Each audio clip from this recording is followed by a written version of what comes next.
Hey, thank you for coming by Tory Magoo 44 again. I am talking today about Scientology's insane public relations. What am I talking about? Very, very soon, this weekend actually, at Sundance, is going to be released Alex Gibney's documentary on the Church of Scientology and some of its members telling their stories.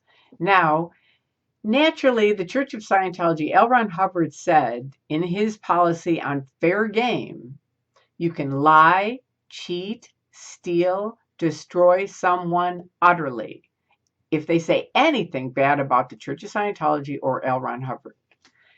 Okay, the people in Scientology are going to say that was canceled. I used to say it too, myself. I really, really honestly believed it was canceled. It wasn't until I left that someone pointed out way at the bottom in little tiny letters it says this does not apply to suppressive people. Now, what does that mean? Well, I happen to have my SP declare. Here you go. Tory Bizazian declared suppressive. And it says blah, blah, blah, all these things about her, which I've actually made videos about if you want to read it. And it's over on xenu.net if you want to read it there. But it says her only terminal is the International Justice Chief via the Continental Justice Chief. So basically, you're cut off from talking to anyone once they declare you a suppressive person, right? So they're pitching that they have free speech, right? They're the freedom of speech experts. Really? Well, none of my 30-year friends can talk to me, nor my husband of 27 years. Now they'll say, oh, we can talk to anyone we want. We just don't choose to talk to Tory. Well, you know what? Every single person who leaves that organization ends up talking to their friends and family and loved ones who were declared suppressive. So that proves that's not true. It isn't true that you're choosing it. It's the fact is that organization declares people suppressive and then they can't.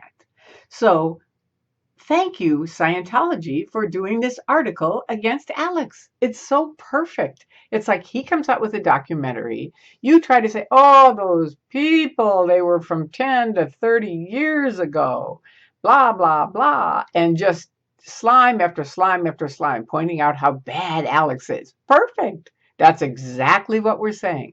They did it then, they do it now. This very article right now that happened just a few days ago in the New York Times shows they're not done with their black PR, which is their fair game. Oh, no, no, no, no. They're fair gaming Alex right now. It's in writing. You can go see it at Tory Ortega's site. The whole thing is posted there. You can read it. Some of the highlights that I thought were really funny is the thing about the primary sources are 10 to 30 years. Oh, God forbid. So it doesn't mean anything now. Really? Oh, I love that they now try to say, oh, we got rid of all those bad apples. Right. All the bad apples that were like at the top of the church, running the church that they loved and they pushed up there, making sure that we would get things done. And then when we leave, it's like, oh, we kicked them out. They didn't kick me out. They didn't kick out a lot of people. But I definitely was not kicked out of the Church of Scientology. I woke up. I decided to leave. I ended up having to escape out. That's the facts. And that's on Tory Magoo 44. You can look at it and read it and watch videos about it. Because I've done, just type in escape and you can see the whole thing. Okay, so another one, free speech. Yes, they really care about free speech. We already did that with them declaring people suppressive, and then they're not allowed to talk to them at all. And I'm talking at all. Okay. Um, Obviously, for me, I'm a flag, which is in Clearwater, Florida, one of their top organizations. I'm a flag intern, trained and interned security checker. That means I went in session with a number of people, and they told me whatever they had on their mind as far as things that were bothering them that they had done that they didn't feel good about. And I am not going to say any names here, but I am going to tell you some of the top executives at Flag. You want to get into sexual deviancies and weirdo-ness? I don't think so, Scientology. Not a good subject to bring up. And back to back with that credibility, you're trying to mention that these people don't have credibility? Do you think you have credibility? unbelievable to me, but fantastic for us. Great for us on who are out, because it proves they still do it. You can't say, oh, that's old. You could have before the article with Alex. You could have. You could have said, oh, we don't do that anymore. That's old. Those people are all kicked out. But you made that article about Alex. And that proves you still do the same shit that this documentary is about. When you watch it, to you people who kind of, you're like, really? Do they? Don't they? Watch it. Watch the documentary. I mean, it's coming out in Sundance, but I think it's coming out in February where we can all see it.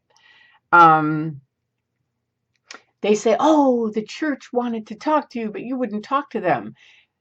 Alex has offered to talk to David Miscavige. David Miscavige is like, gone, no, just like L. Ron Hubbard, gone, up at his ranch, nobody could talk to him. Why? You have to wonder about that. Like, why won't the head of something even talk to anybody?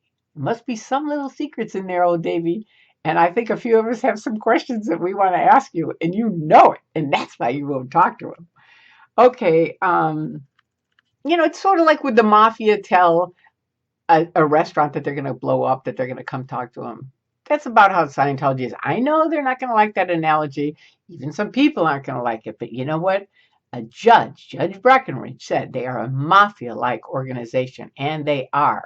Type in judges + Scientology and read what the judges have to say. You don't have to listen to me.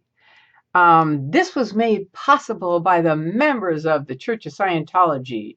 What that means is they basically had to pay for it. They had to fork out the money for this stupid PR article that, and remind me of that. That's the last thing. Oh, yeah, their PR. When I left, and I've said this before, I've made videos on this, because I worked in PR with the Church of Scientology for years, and I was pretty successful with them. So I leave. I meet Laurel Sullivan, who I'm told used to be L. Ron Hubbard's personal PR. And I say to her, it's nice meeting you. I got to ask you a question. I don't get it. I mean, I was very successful in PR. And she goes, exactly. And you weren't trained in L. Ron Hubbard's public relations tech, were you? And I said, no, I wasn't. And at that second, I realized my dad was a broadcaster for NBC. My mother was a major in journalism. They were PR people, right? I was trained from them. And she said, we who were trained in L. Ron Hubbard's public relations technology were kicked out of every single port in the world. That's their PR tech, and they're using it today. They used it back then, and they're still using it today. So congratulations, Scientology. Thank you so much. So there you go. That's Scientology's insane PR. And we're going to hear more about it. There's 2 documentaries coming up, so stay tuned. Tony Ortega's site, he's following it very closely, and he'll let you know when it's going to come out. That's on the Underground Bunker. All right, I love you guys. Thank you, every single person who has helped expose this insidious organization pretending to be a religion when nothing could be further from the truth. It is a business. It is nothing but a business. And in my opinion, it's a fraudulent business because they do not deliver what they promise or sell. Thank you very much. I love you guys. Peace.